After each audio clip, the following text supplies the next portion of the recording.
হরে কৃষ্ণা। আমাদের নতুন একটি ভিডিওতে আপনাদের সকলকে স্বাগত। আজকে আমরা একটা বিদেশি মার্কেটে যাচ্ছি। বিদেশি মার্কেটটা আমাদের মায়াপুরের সকলেই সানডে মার্কেট বলে জেনে থাকেন, কারণ সপ্তাহে 2টো সানডে করে এই মার্কেটটি বসে আমাদের গৃহস্থ এরিয়ায় এবং মায়াপুর কমিউনিটির ভেতরেই। সেখানে সমস্ত বিদেশিরা তাদের নিজস্ব কিছু প্রোডাক্ট বা হোমমেড প্রোডাক্ট সেখানে সেল করে থাকে। এবং আপনারা যদি ইসকনের 6 নম্বর গেট দিয়ে এখানে আসেন, তাহলে সোজা রাস্তা দিয়ে আসলেই আপনারা এই মার্কেটটিতে সরাসরি আসতে পারবেন। এবং এই মার্কেটটিতে আসলে আপনি যে কোনো লোককে জিজ্ঞেস করলেই তারা 6 নম্বর গেটের কথা বলে দেবে। এই দেখুন, দেখতে দেখতে আমরাও মার্কেটের ভিতরে চলে এসেছি। এটা আমাদের মায়াপুরেরই ইসকনের ভিতরে গৃহস্থ কমিউনিটি আছে, যেখানে একটু ছোট্ট পার্ক আছে শিশুদের খেলা করার জন্য, এবং সেখানেই যথারীতি এই মার্কেটটি বসে থাকে। এবং আমরাও এখানে আস্তে আস্তে একটু লেট হয়ে গেছে, সেহেতু এখানে অনেক মানুষই দেখছি চলে এসছে। এই দেখুন, যেমন এখানে কিছু পুরনো জিনিস বিক্রি করছে, বিভিন্ন শীতের সোয়েটার বা বিভিন্ন রকমের যেগুলো যাবতীয় জিনিস, বাচ্চাদের খেলনা। এবং এবার নতুন এসছে এই আর্ট সেন্টারটা।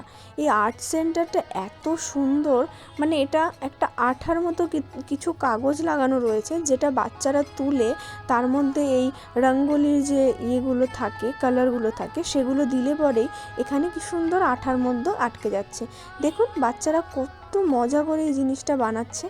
এবং তারপর এই যে ছোটো ছোটো বাচ্চাদের বিভিন্ন স্টল থাকে, বিভিন্ন টিপের দোকান, হেডফোন, বিভিন্ন সামগ্রী এখানে থেকে থাকে। এবং এখানে প্রচুর প্রচুর প্রচুর ভক্ত বিভিন্ন তাদের সামগ্রী, হ্যান্ডমেড, বিভিন্ন রকমের জুয়েলারি শপ। এই যে দেখুন, এই মাতাজি সব কিছু সিলভার জুয়েলারি এখানে বিক্রি করছেন।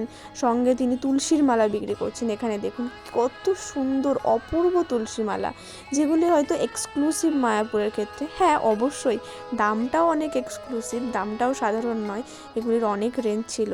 এবার দেখুন কত স্টল, কত ভক্ত এখানে আসছেন, খাচ্ছেন। এখানে আবার ডেটিসও ছিল, কত সুন্দর ভগবানের বিগ্রহ, এত সুন্দর সুন্দর অপূর্ব বিগ্রহ। এবং প্রভুরা বিভিন্ন যার যেমন ইচ্ছা, যার যেটা সব থেকে ভালো লাগার বিষয়, সে সেই জিনিসটা নিয়ে এখানে বসেন এবং বিক্রি করে থাকেন।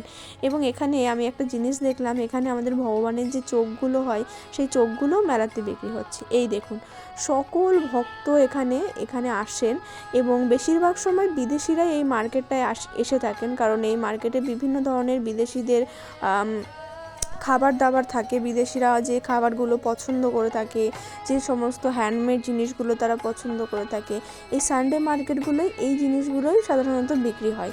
যার জন্য আমাদের ভারতীয়দের তুলনায় বিদেশিদের এই মার্কেটে আগমনটা বেশি হয় এবং তারা অনেক আগ্রহ সহকারে এই মার্কেটে কিছু কিছু বিদেশি আছে যারা স্টলও দেয়, আবার কিছু কিছু বিদেশি আছে যারা শুধুমাত্র জিনিসপত্র কিনতে বা প্রসাদ পাওয়ার জন্য এখানে আসেন এবং তারা অনেক এনজয় করেন। এই দেখুন, এরা কত সুন্দর মার্কেটের এক সাইডে বসে এখানে খেলা করছে, তাস খেলা করছে।